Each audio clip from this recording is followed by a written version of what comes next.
whole song there, so.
I don't pretend to have all of these songs wired.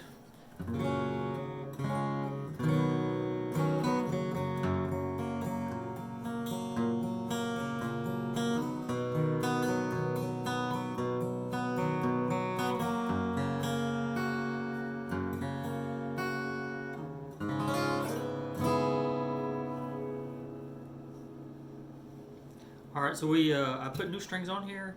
Santa Cruz.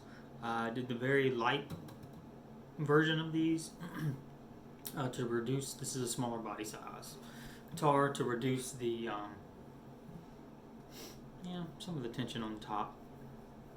Whether or not it actually does that, I don't know. I don't know a whole lot about tension, like I've said. I'm still, approaching learning that, understanding it. I also oiled the bridge, fretboard. In 10 years, I don't think that's ever been done on this guitar. So I figured it was time, and I kind of cleaned it just a little bit.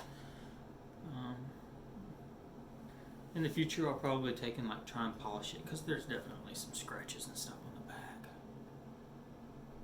But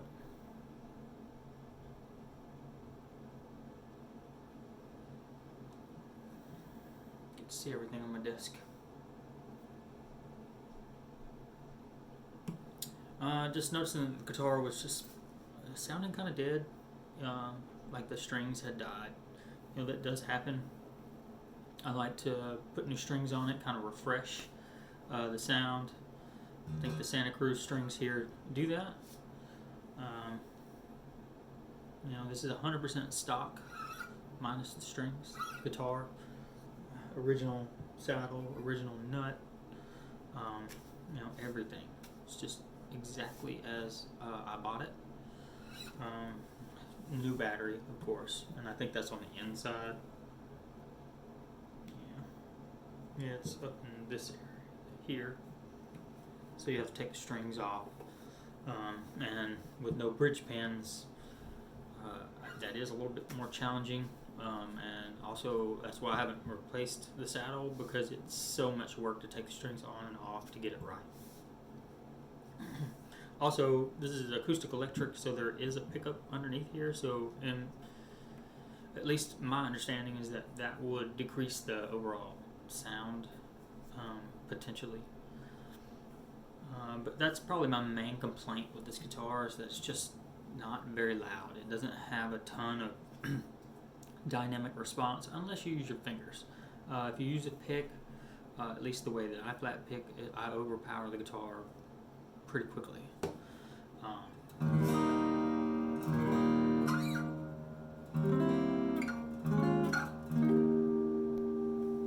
But the high end on this, like the middle range here,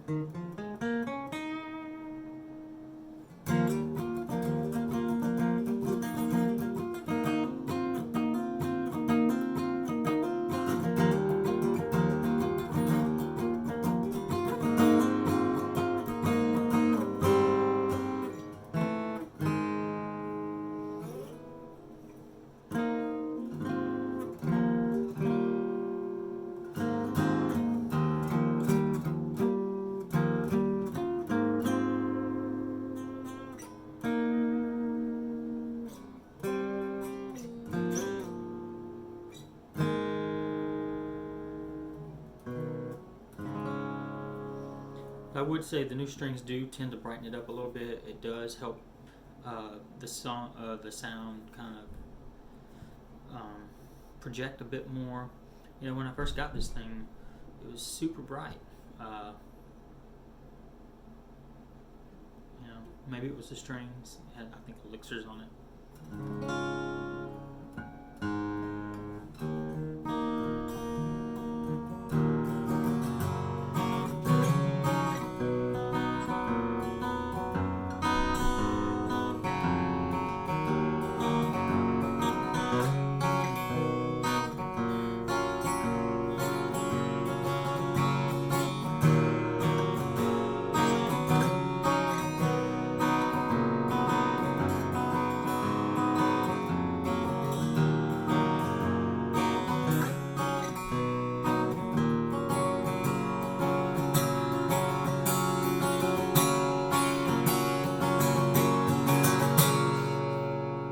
See when I get into it just a little bit there, kind of becomes too chimey for me. So everybody has their own taste. The Martin does still do that, but you have to get into it a lot more, and then that way you have that really soft to really loud, whereas this is, you know, beautifully soft, just kind of medium loud. I think that has to do with the weight of this guitar.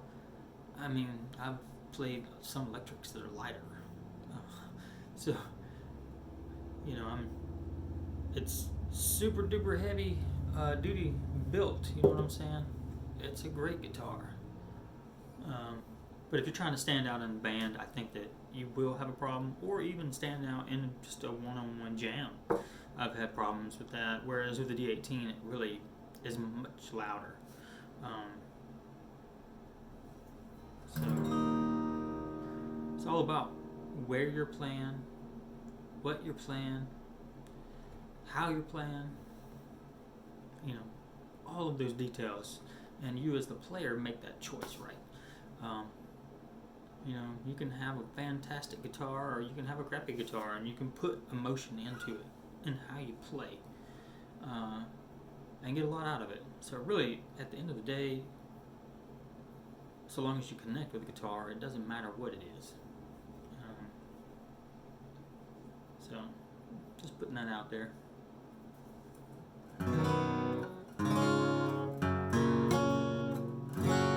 But this sounds way better. It's a lot smoother. I did hit it with a little bit of I think it was 2000 grit sandpaper across the whole thing, just to kind of smooth it out. There's some staining here from my, you know, my terrible sweat. I put quite a few hours into this guitar. Quite a few hours. I might have to do the math on that one these days. Like, I spent 2,000 hours playing this thing. You know, we'll just say over 10 years. What does that cost per hour? You know, based on $1,400 cost. It's an interesting question, right? I think this was like $1,250 before tax, and $1,250 to have an acoustic that's handmade in the U.S. I think that's pretty good. That was also a 2012 price. So maybe these have gone up in price. I have no idea. I've considered selling this thing, but you know, I feel like I kind of learned how to play guitar on it. Like, I truly took it seriously and moved to that next level. And in a recording sense, this is an amazing guitar. I want to say it's got an LR bag, something or another, electronics in there. So, you know, while I don't really use that very often, who knows, you know, what'll happen in the future.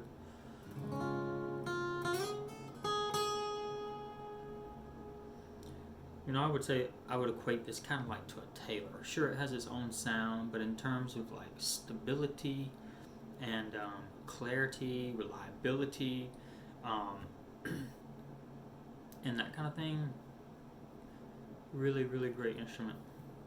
Right now, this is actually on loan to a friend of mine. they're trying to learn how to play guitar, and they have a guitar, but this one was just kind of sitting in the case, and I was like, yeah, let's take it over there and see if that allows them to explore a different sound, a different type of guitar, a different feel, that kind of thing. Because I'll say this again, this is a player's guitar. Like, if you want to spend time on the guitar, this is the place to be. And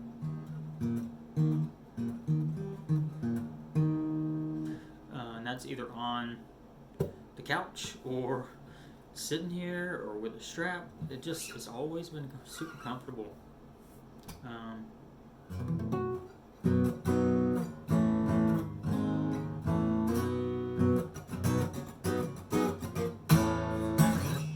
So in the future, we'll look at doing another video of this to see how these strings do over time.